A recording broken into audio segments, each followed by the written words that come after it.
Your story is one of the most powerful tools you possess. It should be a foundational piece to your business. It should be included in all of your classes.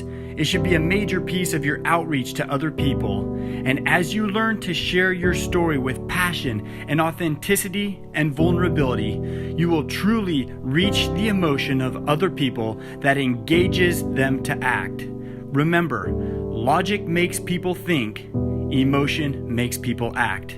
Your story matters. Each of us has our own unique story, and wow, am I so grateful that we all have our own life experiences and hardships and challenges and opportunities for growth. I've got a question for a few of you. How many of you have struggled with challenges in your life? Potentially feeling stuck, maybe feeling like you don't even matter, you have no purpose, clarity, or even direction in your life. I definitely experienced those same things, and here's my story about how I overcame it. One day I flung my leg over my bicycle and started pedaling up a 16-mile hill straight up, 94 degrees. As I was riding up to the top, we summited out.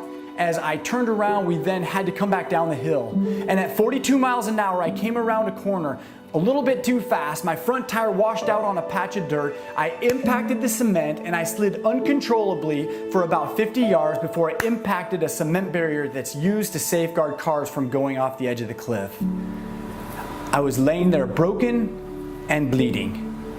As I lay there, you can only imagine the things that were going through my mind, the questions I was asking myself, the silence, the internal turmoil that I was experiencing, the frustration. The first thing I did certainly wasn't very manly at all, or at least to maybe share that with people.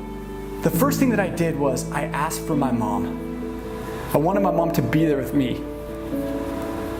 And it was crazy. I've had some challenges with my mom in my past, but that's the one lady that I wanted next to me. The next two things that happened, I asked myself the question, number one, am I gonna die? And there was no way that that was gonna happen. I was gonna find a way to live no matter what I had to do. But if I were to die, the second question I asked, was I ready to meet the big guy upstairs? Or maybe put a different way is, what legacy would I left behind while I was still living? And I guess I wanna ask you a question. What's worth fighting for in your life?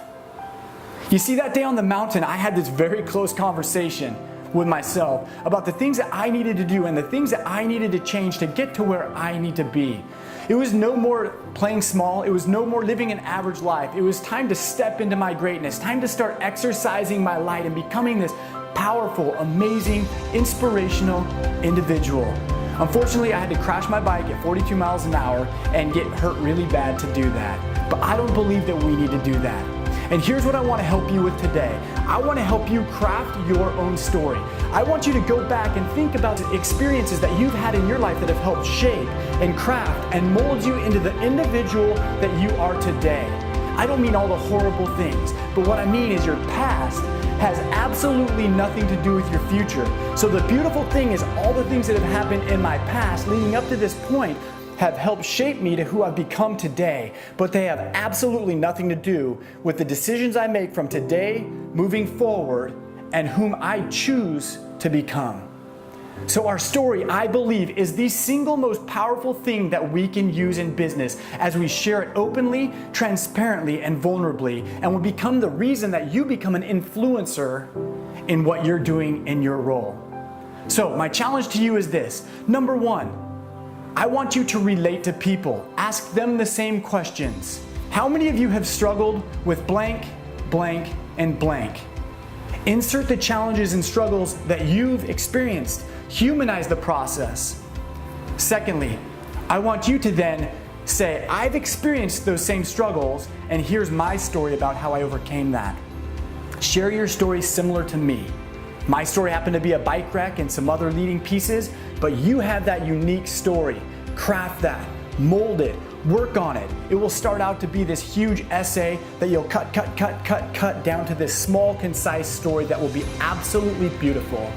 Next, teach people something. For example, in this video, I'm giving you guys a step-by-step process on how you can overcome the fear of sharing your story. And then lastly, in our stories, I encourage you to challenge the listener. So today, I challenge you in all of the fear and all of the nervousness and everything that you're experiencing inside and potentially becoming vulnerable and sharing something transparently in front of the world. I challenge you to start and to do it.